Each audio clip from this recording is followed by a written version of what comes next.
시청자 여러분 안녕하십니까? 1월 11일 월요일 KTN 뉴스입니다. 조지아 주의회가 오늘 개원하고 입법 회기에 들어갔습니다. 지난해 6월 이후 7개월 만입니다.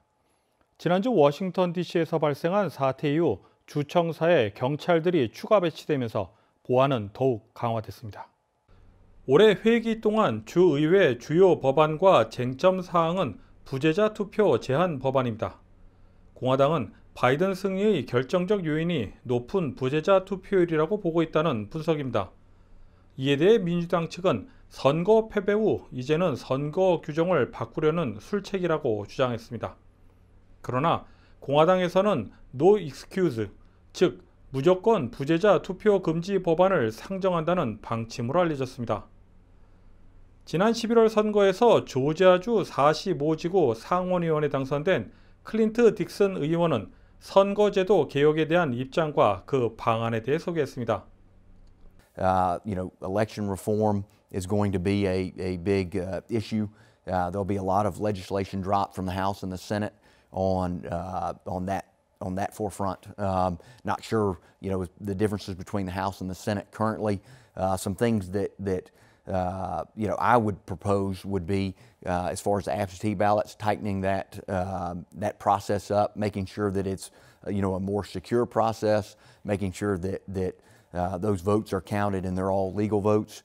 딕슨 의원은 부재자 투표용지 발급과 관련해 신분증 확인이 반드시 필요하다는 입장입니다.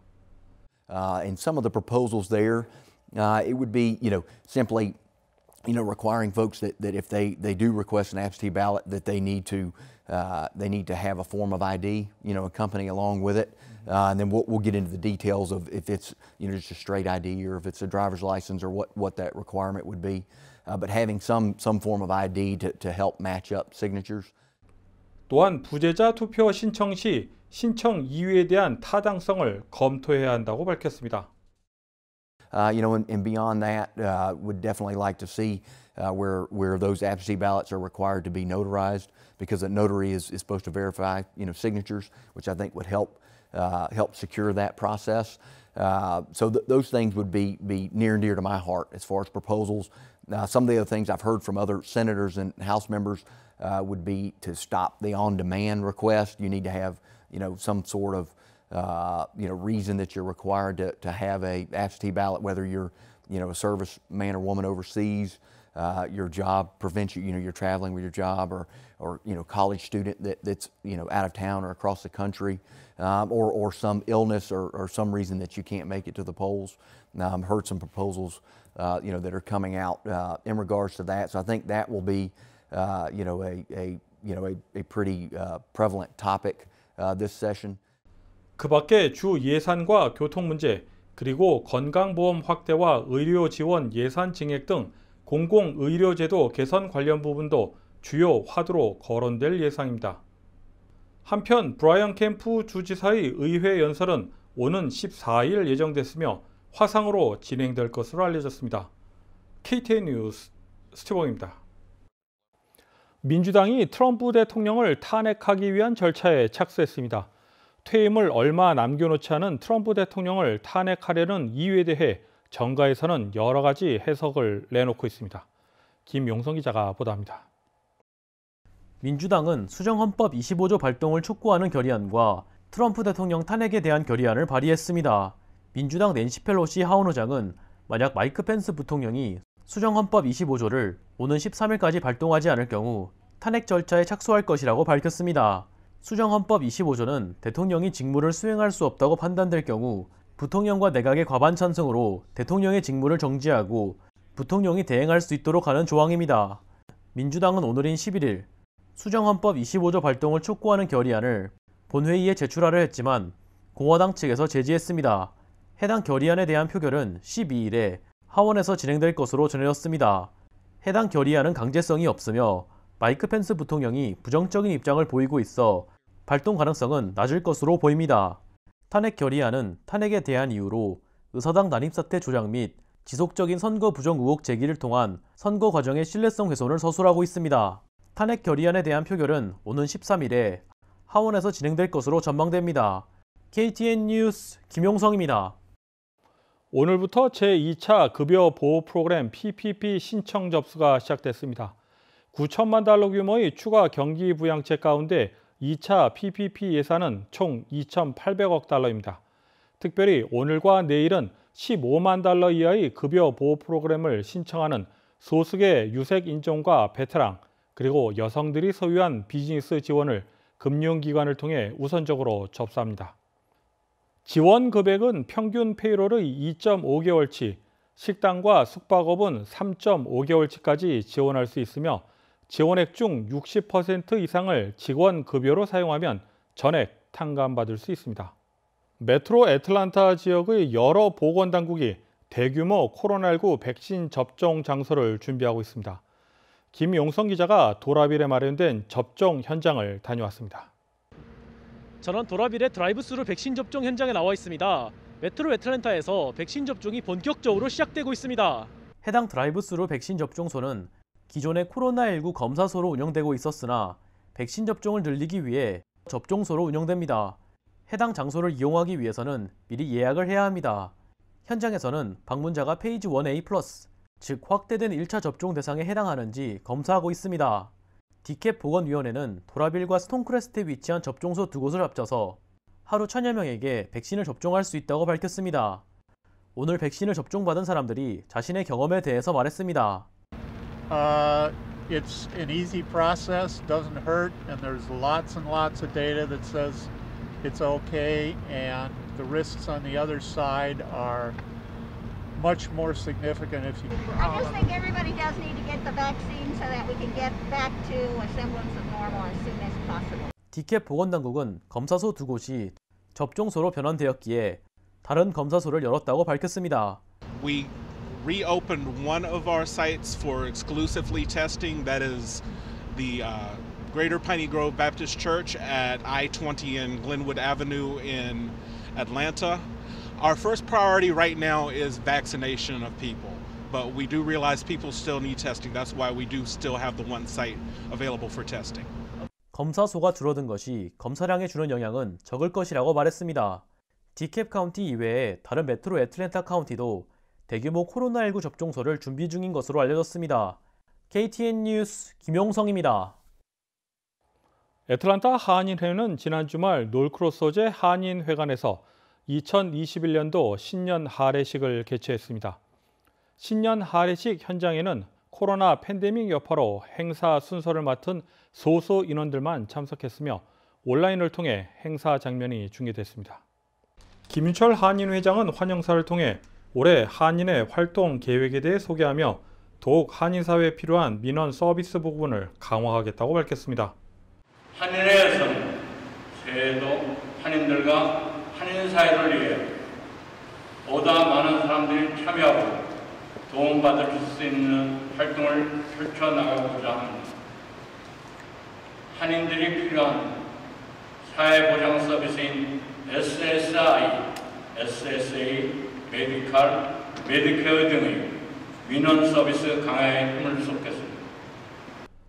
주 애틀란타 총영사관의 김영준 총영사는 한인 단체들에게 당부 사항과 함께 지도자들은 일반인과는 차별되는 더 높은 도덕성과 책임감이 요구된다고 강조했습니다. 무엇보다도 각 한인회와 단체들이 소수 이분들만의 친목 단체가 아닌 어렵고 소외된 동포들과 회원들의 의견을 적극 수렴하고 이를 위해 봉사하고 활동하는 조직으로 운영되기를 기대합니다. 그리고 어느 단체나 조직에 있어서 지도자들은 그 단체의 근본적인 설립 목적을 항상 명심하고 그에 따른 목표 달성을 위해 최선의 노력을 해야 하는 한편 그 과정에서 일반인들과는 차별되는 높은 도덕성과 책임감을 함께 요구하고 있다는 점을 잊지 않았으면 좋겠습니다. 계속해서 동남부 한인연합회 최병일 회장과 조지아 한인상공회에서 이홍기 회장 등의 신년사가 이어졌습니다. 또한 귀네 카운티 의장의 미주 한인의 날 선포문을 박사라 담당관이 대독하기도 했습니다. 이날 신년 할애식은 각 단체 소개 후 기념 촬영으로 마무리됐습니다. KTN 뉴스 스티븐입니다. 다음은 코로나19 소식입니다. 미국의 누적 확진 환자 수가 2,300만 명을 넘어섰습니다. 오늘의 코로나19 현황을 김용성 기자가 정리했습니다. 11일 오후 3시 30분 기준 미국 내 코로나19 누적 확진 환자는 2,304만 4,648명, 누적 사망자는 38만 4,211명입니다.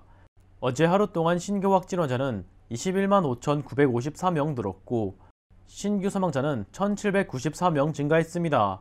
주별 누적 확진 환자는 캘리포니아, 텍사스, 플로리다, 뉴욕, 일리노이 순으로 많습니다. 주별 누적 사망자는 뉴욕, 텍사스, 캘리포니아, 플로리다, 뉴저지 순으로 많습니다. 다음은 조지아주 코로나19 현황입니다. 오후 2시 50분 집계에 따르면 조지아주의 누적 확진 환자는 64만 2,712명, 누적 사망자는 1,299명으로 집계됐습니다. 신규 확진 환자는 6,360명 증가했고 신규 사망자는 17명 증가했습니다. 항원검사 양성 판정자는 누적 12만 7,787명, 신규 1,380명입니다. 다음은 카운티별 집계입니다. 귀넷 카운티 누적 확진 환자 5만 9,776명, 누적 사망자는 586명입니다. 10일에서 11일 사이에 신규 확진 환자는 906명 늘었고 신규 사망자는 2명 늘었습니다. 풀턴 카운티 누적 확진 환자 5만 8,111명, 누적 사망자는 764명입니다. 신규 확진 환자는 628명 늘었고 신규 사망자는 1명 늘었습니다. 캅 카운티 누적 확진 환자 42,746명, 누적 사망자는 584명입니다. 신규 확진 환자는 504명, 신규 사망자는 1명 늘었습니다. KTN 뉴스 김용성입니다.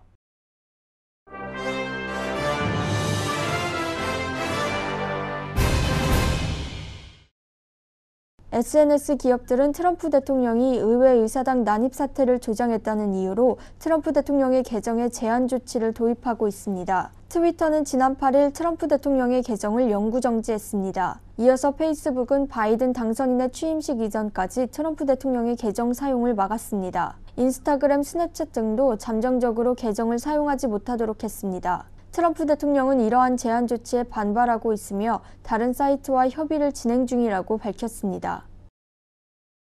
조지아 한인변호사협회 산하 솔로 및 스몰펌 위원회는 올해도 한인 동포들을 위한 법률 세미나를 개최합니다. 협회 측은 보도자료를 통해 올해 첫 세미나는 오는 3월 21일 코로나19 팬데믹 숙지해야 할 법률 상식이라는 주제를 가지고 진행할 예정입니다. 협회 측은 코로나19 팬데믹으로 인한 가정 불화 및 폭력, PPP와 EIDL론, 실업급여 및 남용 문제 등을 다루게 될 것이라고 소개했습니다. 또한 2차 세미나는 7월 18일, 3차 세미나는 11월 14일 개최할 예정이라고 덧붙였습니다.